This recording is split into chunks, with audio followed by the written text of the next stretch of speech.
Hello, and welcome to another episode of Earth911's Sustainability in Your Ear.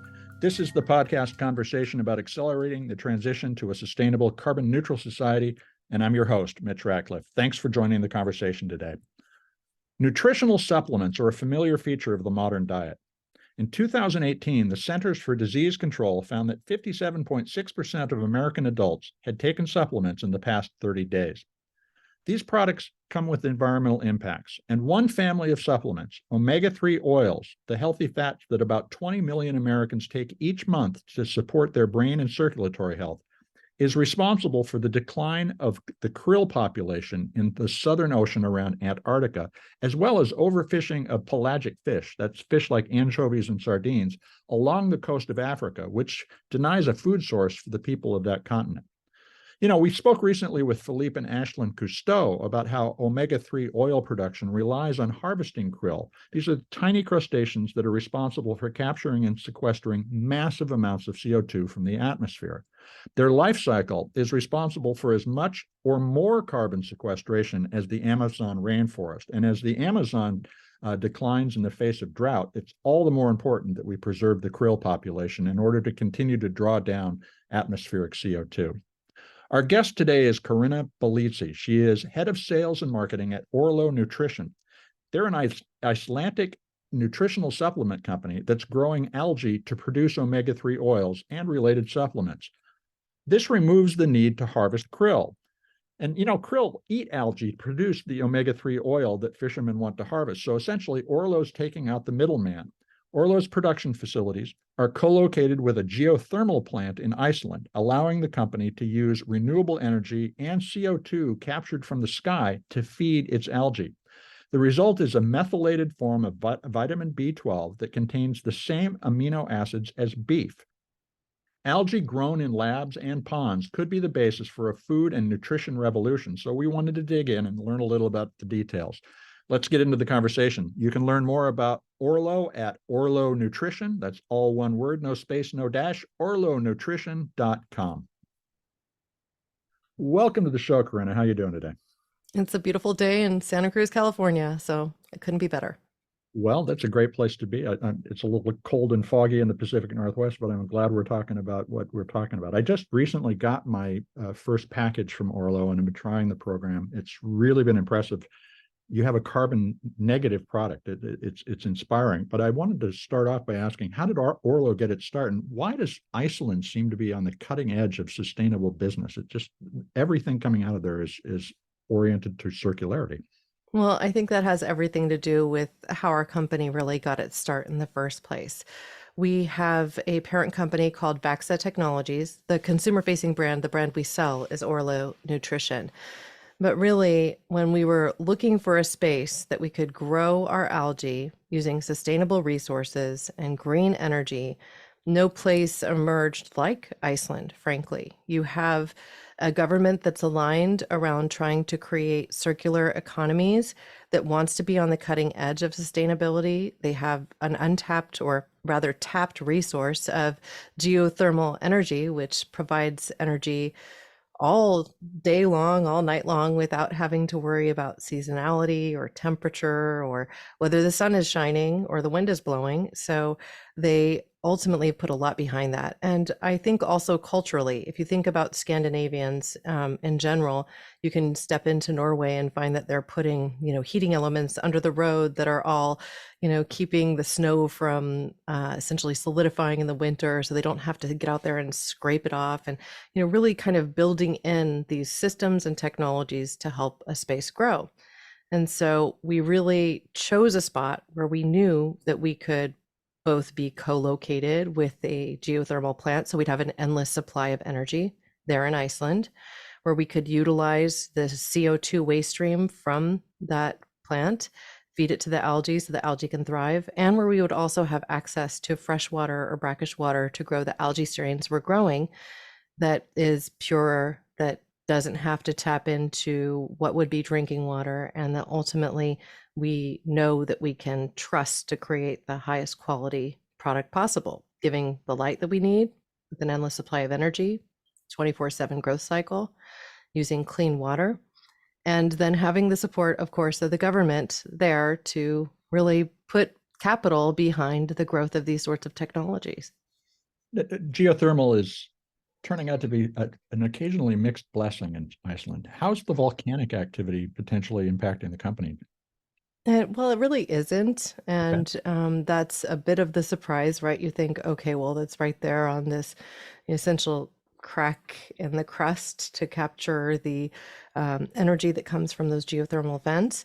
But, you're not necessarily dealing with the potential of volcanic eruption along those cracks. It's elsewhere in the countryside. So, That's good to hear. um, I wondered as I was reading about the news, it does not sound like a great situation for a particular part of Iceland, but it's a larger place than that.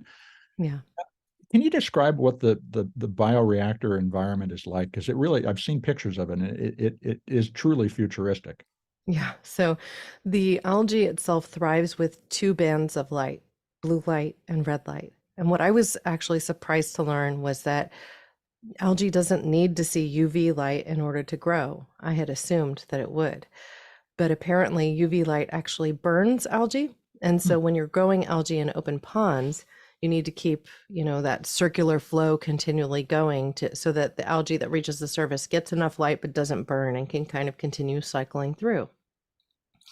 Algae needs to move through even the glass tubes that we have the algae within. So if you go to our website, orlonutrition.com, you can see this representation of this fuchsia color of light on in these glass tubes that are in this large array, which has LED lights that are extremely energy efficient to start with, but that also, if you were to be present there, you would hear, because you have to be pumping the water through these contraptions, and the motor noise and the flow of the water and whatnot could actually be, it's a little bit loud, like not loud but you can hear it. And Sure. so there's a couple of showcases that we have on our website where Kitty Haflifson, who's at our facility in Iceland, walks BBC News, as a for example, through the plant there, videoing it and tasting the algae that's grown in this brackish water, and actually experiencing it organoleptically as well. Now, why is algae-based omega-3 oil an improvement over the traditional omega-3s that we get from krill and from pelagic fish? So, most algae oil on the market is very similar to fish oils. Mhm. Most algae oil on the market is in this either triglyceride or ethyl ester form, which is what you essentially get from an algae oil when it's been processed via distillation technologies. But because we're growing algae in this closed system and really providing only the light that it needs to thrive, growing photosynthetically, and also utilizing only the cleanest water, we don't have to use a lot of harsh chemicals in processing of it. And so what ends up coming out in the finished goods is a omega-3 that is of higher potency than you would typically see of an algae growing in an open pond or in an open water. Because it's a closed system, we're only growing one strain. We don't get infiltration of other strains that come in with rainwater or anything else. So we can protect and preserve that unique strain. And we can really minimally process it using only water and alcohol. And because of that, we're able to retain the polar lipid structure of the omega-3s in that particular strain of algae, which includes EPA, right? And so this means that in the end, we have an omega-3 product that essentially just needs to be concentrated and not truly distilled. This specific form of omega-3 is 3 times more bioavailable than a standard fish oil.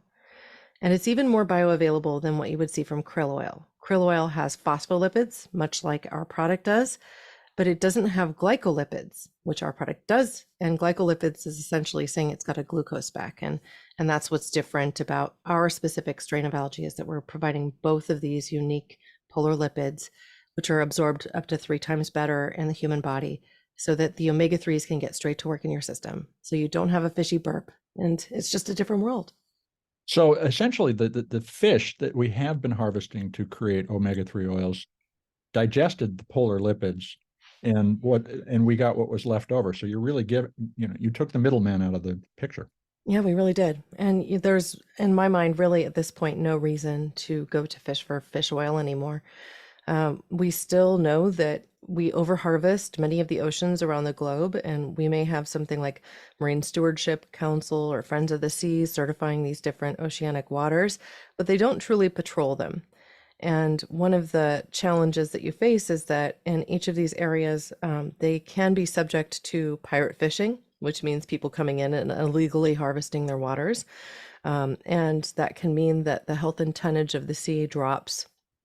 We also know that, local fishermen off the coast of Peru and other locales around the globe where there's a lot of fishing of these pelagic species are having to go further and further out to get to where the fish are. They aren't along the shorelines as much anymore because they've essentially been overharvested when they would be in season.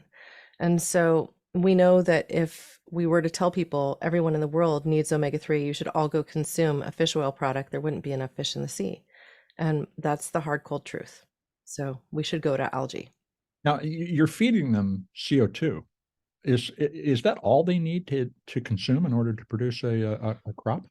No, much like any other species of plant that's photosynthetic, they would also need things like phosphorus and nitrogen, right? So you do have to provide that in the sort of liquid soup that they're growing in. And we do that as well. So they are given the nutrients they need to thrive, the light they need to thrive, and the CO2.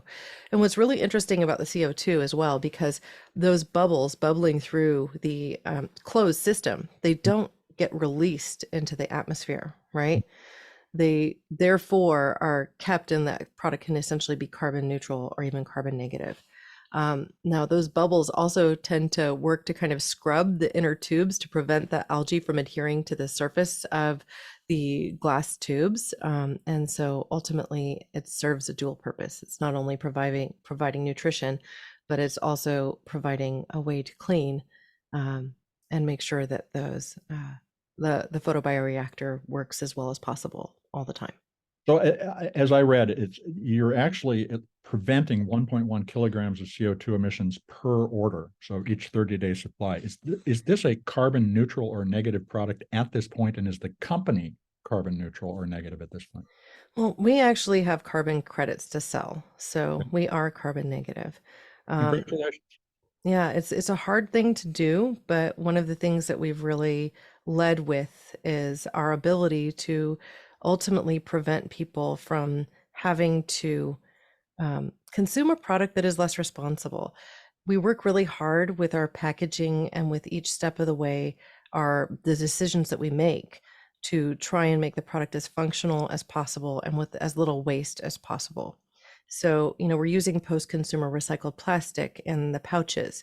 We're using a reusable glass bottle that is very high quality and can withstand a couple tumbles on your hardwood floors. I can attest to that myself. And also will both protect the soft gels because it's a very dark, dark blue, almost black. That's why they call it violet glass, right? And so it doesn't get light infiltration, which means that you could safely leave it on your bathroom counter or in the kitchen, wherever you'll remember to take it, on your nightstand. I mean, ultimately, we just want people to remember to take their omega-3s every day. Now, the refillable program is I think a new trend, and we're starting to really see this. You mentioned the fact that the packaging, the pouches in which the refills are sent are recyclable. Are they truly recyclable everywhere, or is this something that you need to really pay attention to whether or not your local program can accept it? Well, I think we're at an inflection point now with in-home recycling programs where you really need to follow the letter of the law of your local recycler. And the rules vary so much from city to city. Some cities will recycle even the Xylo packs, which are like the oat milk style bottles that you might get, or they might recycle these mylar style plastic encasings like the ones that we have. But it really does vary. I recently learned, for instance, in Santa Clara, where my family has a home over the hill in San Jose, Santa Clara County in San Jose, that they stopped actually having the blue bin at anyone's homes, and they're just asking everyone to throw everything in the trash. And they're trying this now. Now, I don't really know behind the scenes if anything that's taken and put in that package is recycled. I sincerely doubt it at this point. And this is Silicon Valley. You wouldn't assume that that would occur. In my local area in Santa Cruz County, we've gotten far more, I'd say, kind and friendly to recycling. We even recently introduced composting so people can put their food scraps and their pet waste and whatever else into their green bin, and it will go ahead and be composted along with wood chips and everything else. So this is new for my area. It's new in the last year, and I hope to see something like that occur everywhere. Presently in my area, the pouches that we serve our product in, which is recycled and recyclable via some recyclers, I would have to send in a special box away. So Well, that's that's what I was just going to ask unfortunate. is are you considering doing some form of return program so that this material is being collected? The problem, of course, is sending too many packages is going to offset any benefit too. Yeah, and so one of the things that we do, we operate our store in Shopify. Mhm.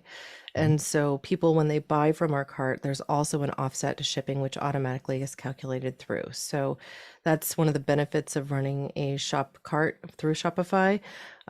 However, you're right, you start to kind of ruin the impact you're having by shipping things around. And then you have to think about consumer compliance. How many people are actually going to do it? Is it going to make it worthwhile? What we are looking at is options in the future that could transition our packaging to aluminum. I'm presently investigating that. It may mean that we shift away from doing the reusable glass jar or simply make it an option for people while we transition to a packaging style that can be 100% recyclable at every recycler that visits anyone's curb and easily recaptured because aluminum does have a 99.9% recyclability. I think this is a great place to take a quick commercial break. We're going to be right back.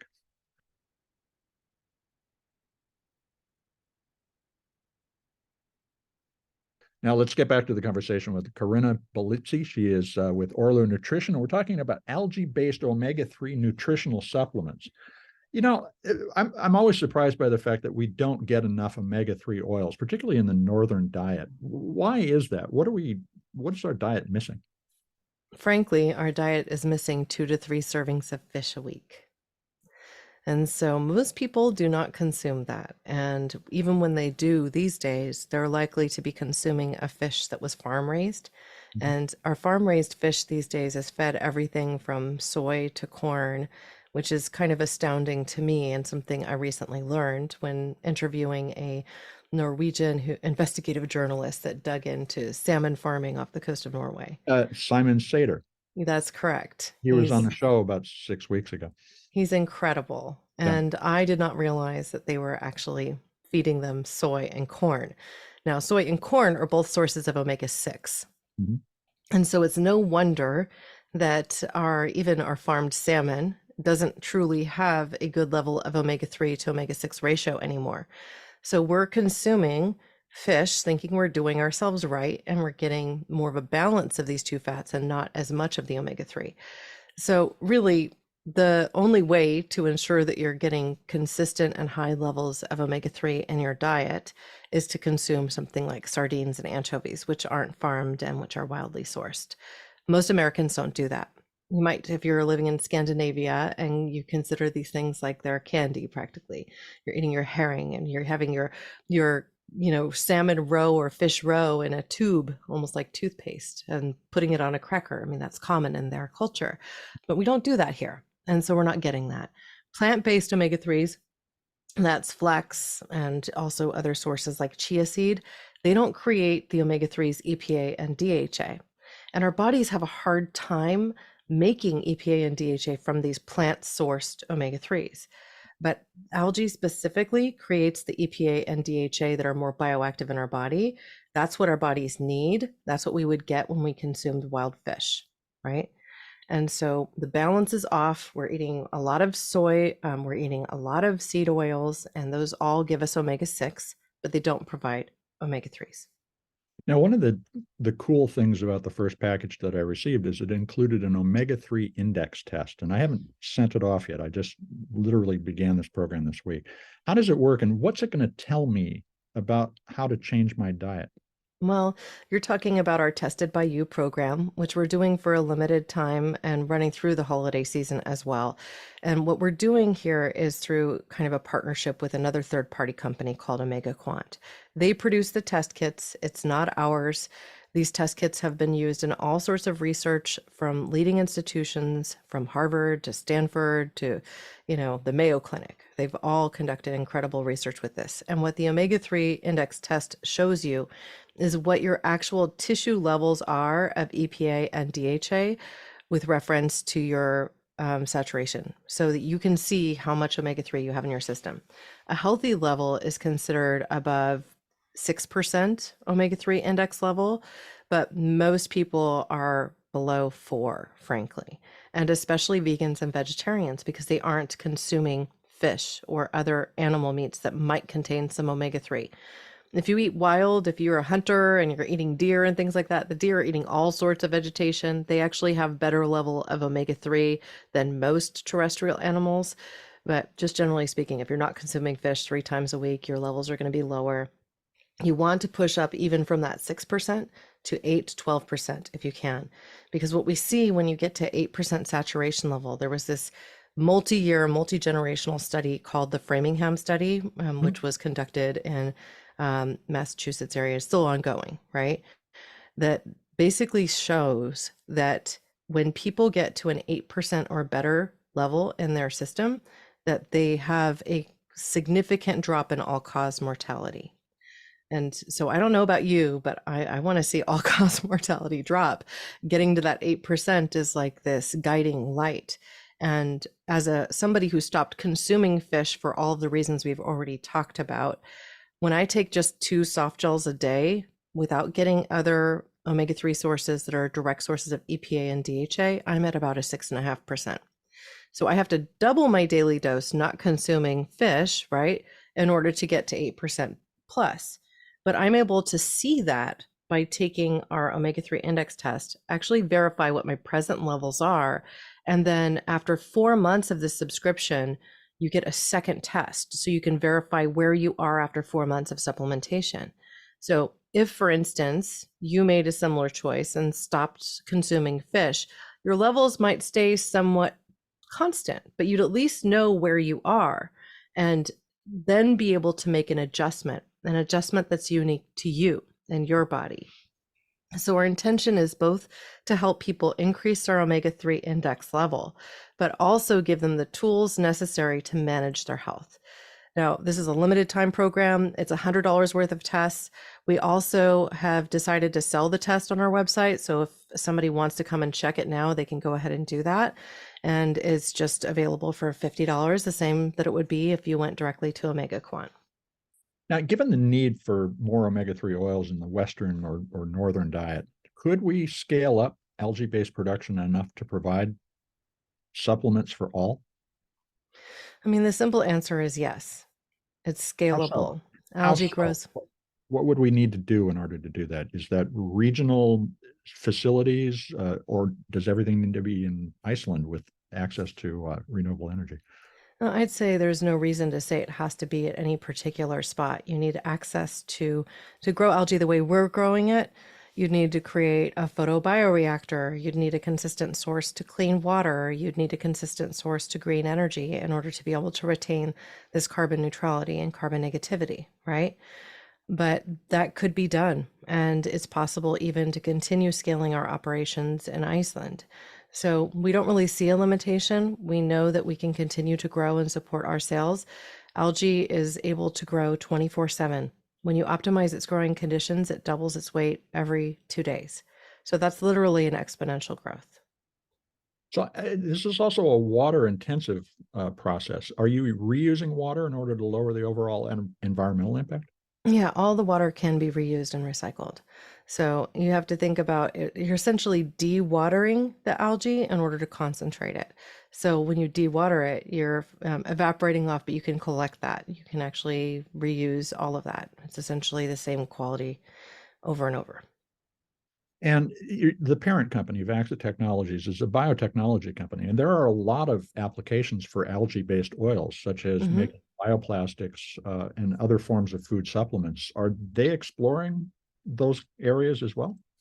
Well, we've done some projects. Like, for instance, there's this company that operates out of Colorado called Living Ink, right? They actually create the black ink that we use in our packaging. Our Orlo box is printed with algae-based inks from Living Ink, and they take waste stream algae. So after we've processed the Mhm. algae, as a for example, there's always some leftover, and they're able to turn that into inks that are then used. They're carbon black to replace carbon black so that you're not using petrochemicals. And so that's one way that some of these things can be used. We also provide our algae without going through this whole process of completely concentrating it to aquaculture, where you're actually leaving it in a liquid form. And so it can be used as a healthier feed for fish farming when we get fish farming right.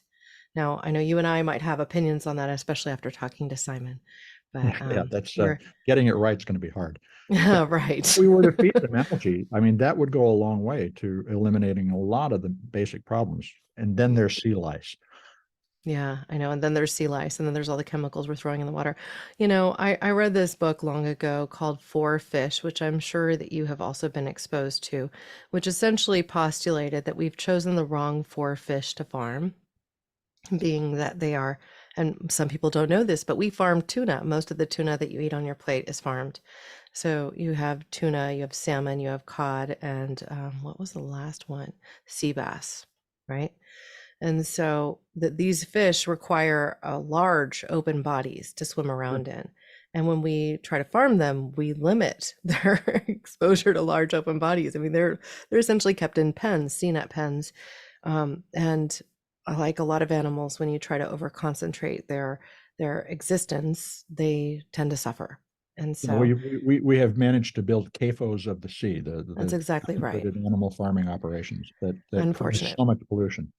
Again, why I'm an advocate for trying to shift away from relying on fish for food. It sure sounds like indoor algae farming could become a base business for a number of different industries. How does Vaxa see that opportunity? I mean, I know I'm asking the same question I did a moment ago, but Yeah. put a finer point on it. Is this an organization that we will know and think of as big as IBM or Dow Chemical at some point? Well, you know, the future is untold, but I will say that we are at the leading edge of this technology, and we're continuing to explore other collaborations that can lead us in a direction where we could become that household name.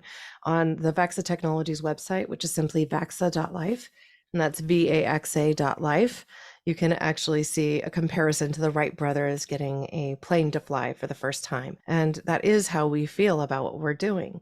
The reality is that we can develop this technology in such a way that wastewater can be used to grow the algae. We can lean in a lot of different directions. There's a possibility of co-locating with, I don't know, a water treatment plant or something along those lines. So, Well, and that you know, suggests that there's, we can regionalize the production of algae as yeah, I well. think in the very long term that you can. Presently, our investment is behind the Iceland facility because all of the conditions are exactly right. We have the space to continue to expand. We have the technology, and we have, you know, some really very skilled scientists that are working on this challenge with us consistently, based there in Iceland and loving life there. Well, Corinna, this has been a fascinating conversation. I know you all are doing some specials for the holidays. Can you tell us what people might be able to save and how they can follow the story? Yes, well, those who subscribe to our newsletter every day often receive temporary and higher discount codes available to them. So you can just go to orlonutrition.com and sign up for that. But we do also offer through the holiday season complete free shipping anywhere in the USA. And so that doesn't mean you have to order $100 worth of product or anything. You could just decide you want to try 1 month supply and get free shipping for that throughout the holidays.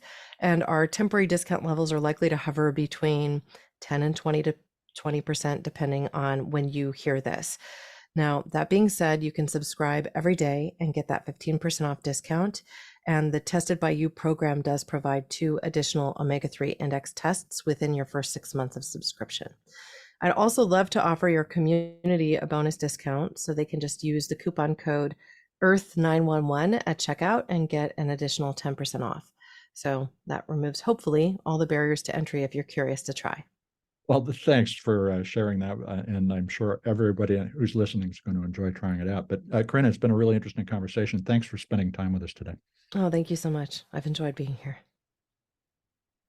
That was my conversation with Corinna Bellizzi. She is head of sales and marketing at Orlo Nutrition, which is a maker of carbon-negative omega-3 and other algae-based nutritional supplements. You can learn more about Orlo at orlonutrition.com. Orlo Nutrition is all one word, no space, no dash, orlonutrition.com. And be sure to use the discount code Earth911 at checkout to save on your order. We've heard a lot about algae over the past year on sustainability in your ear.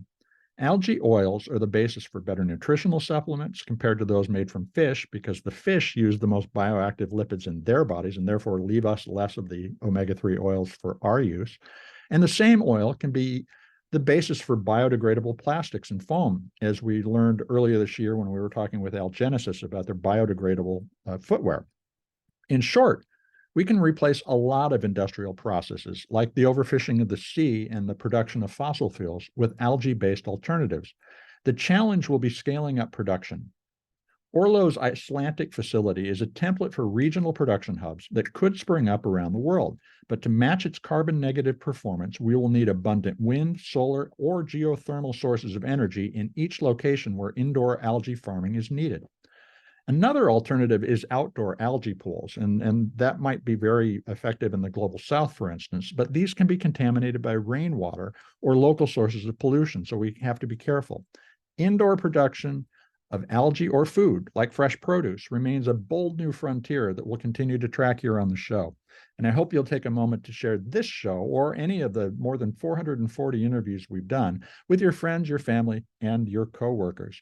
If you take a moment to give us 5 stars or write a review on your favorite podcast platform, it will help your neighbors find us. Folks, you are the amplifiers that spread more ideas so we can create less waste. Please tell everyone that you can find us on Apple Podcasts, Spotify, iHeartRadio, Audible, or any of the places that folks like to go to check out podcasts. Thanks for your support. I'm Mitch Ratcliffe. This is Earth 911, and we will be back with another innovator interview soon. In the meantime, folks, take care of yourself, take care of one another, and let's all take care of this beautiful planet of ours. Have a green day.